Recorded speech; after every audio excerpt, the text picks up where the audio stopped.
What do I do when I'm broken? When I'm broken, I relish it. That's what I'm gonna do. I'm gonna use it. Because if I'm broken, then I just found my limitations. And until I know what my limitations are, how can I push them? How can I get better? But once I see it, once I feel it, once I see where I was broken, then I can attack that weakness. I can fill in that gap. I can reinforce that breach. If you break, it means it's time to fortify your will to make it stronger. There's all kinds of different ways to break. You can break physically, you can break mentally, you can break your heart, you can break your spirit, and none of those are fun, and all of those are gonna leave a mark. But the mark that they leave can be the mark of victory or it can be the mark of defeat.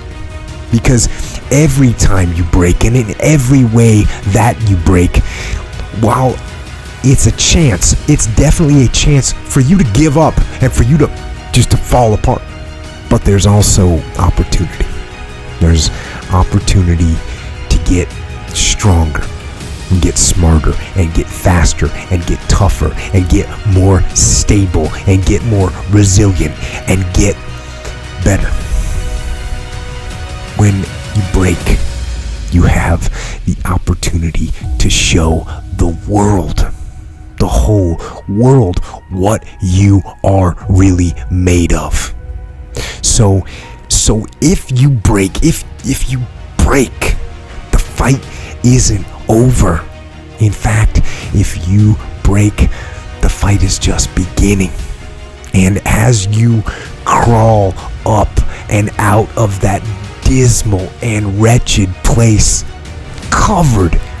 you're covered in blood and sweat and dirt and filth as you rise above what you were, and as you take the form of who you are supposed to be, you will see that in the very act of standing up, in the very act of fighting on, you will become and you will remain unbroken. I'm not saying to put yourself down. I'm saying listen to the truth. And the truth isn't in the 20%.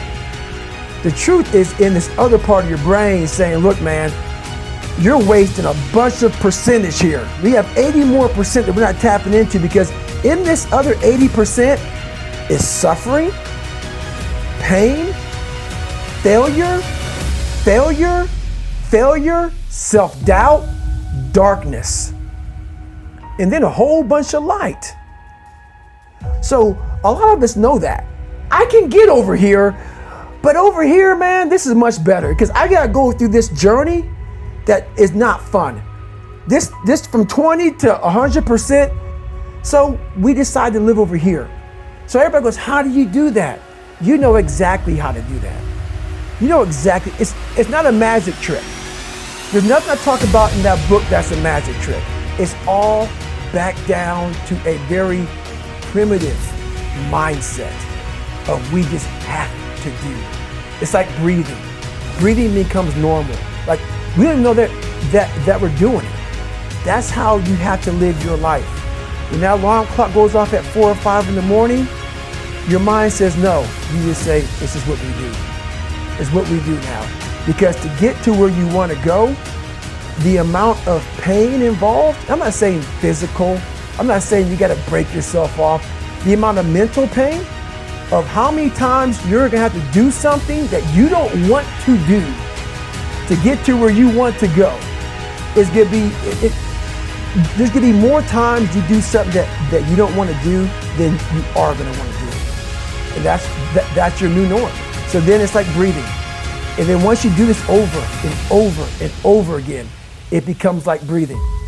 I don't want to live this lifestyle, but to get to the other side of this, I have to.